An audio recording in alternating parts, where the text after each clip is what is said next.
मैं कंबाई मेरा मियाँ है बीमार ने 6-7 साल तो शुगर भी है, काला जरकान भी है, काला जरकान भी है, शुगर भी है, यूरिक एसिड भी है, तिली फट गई सी, ऑपरेशन करवाया सी, मेदे का भी मसला है।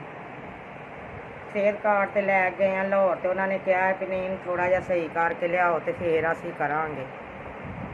कामरान को जाने तो रिपोर्टां दसदा 5000 दियां रिपोर्टां होणियां ते गुजारा नहीं होण डिया। तो मेरी अमदाद मेरा बच्चा है पहलों कुआरा सी, मेरे नाल सही रहिंदा सी, जदों दी शादी होई सहुरियां ते तुर गया है। मैं लोकां दे भांडे धोनी आ, मैं किवें गुजारा करनी आ। दवाई नहीं लई जाण डी मेरे कोल इन्हां दी, जानी करन वालियां बड़ी महंगी दवाई है, मेरे को पूरी नहीं होण डई।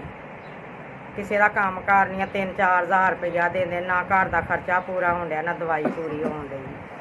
मेरी बच्ची भी जवान है, मैं कल्ली करन वाली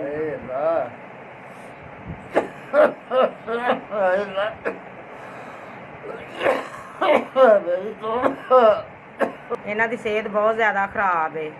सेहत कार्ड वालियां ने कहा है कि इहदे टेस्ट करवाओ, नाल दवाई दवाओ तो फिर असीं इन्हां दा इलाज करांगे, कोई बेहतर होएगा तो फिर असीं इलाज करांगे। लामियां तुहानूं तंदरुस्ती दे, सेहत दे, मैनूं 6000 रुपया दिता जे, मैं अपने मियाँ की दवाई लियावां दी, उन्हां नूं चैकअप करावां दी। अल्लाह तुहानूं बहुत ज़्यादा दवे, ते अल्लाह मियाँ तुहानूं तंदरुस्ती दे, अल्लाह तुहाड़ियां परेशानियां दूर करे। अल्लाह मियाँ तुहानूं इन्ना दवे, साडे वगरे माड़ियां दी मदद करो। अल्लाह मियाँ तुहानूं सेहत दे, तंदरुस्ती दे, अल्लाह तुहाडे बच्चिआं नूं भी दे, अल्लाह मियाँ तुहानूं बहुत ज़्यादा ही दवे।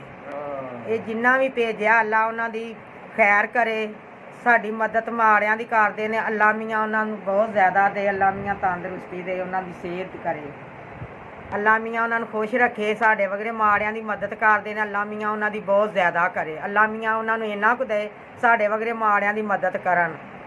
SVS बहुत बहुत शुक्रिया तुहाडा, साडे वगरे माड़ियां दे तुसां ये मदद अपड़ाई, बहुत बहुत शुक्रिया।